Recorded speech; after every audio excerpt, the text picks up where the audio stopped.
la nube y el cóndor nacer en las cumbres altas, guanaco de los deshielos corriendo por las montañas. Misquimayu, misquimayu, las voces quichua lo llaman, y por querer detenerlo hay un pañuelo de samba, un canto de chalchaleros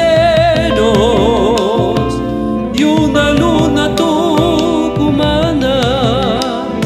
Misquimayu, misquimayu, las voces quichua lo llaman, pero el río tiene prisa de llanura y de vidala, por eso viene bajando, aunque lo apuran las cajas, porque hay sabores muy dulces de miel y aloja en sus aguas.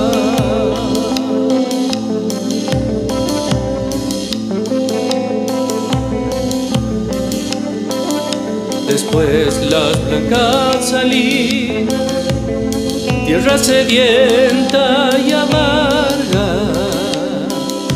la soledad de los cumes y las noches sin guitarras. Misquimayu, misquimayu, las voces quichua lo llaman, y por quedarse en Santiago, fluvial presencia en su mapa, se desborda en los bañados entre un malambo de garzas. Misquimayu, misquimayu, las voces quichua lo llaman, pero el río tiene prisa de llanura y de vidala, por eso viene bajando, aunque no apuran las cajas, porque hay sabores muy dulces de miel y aloe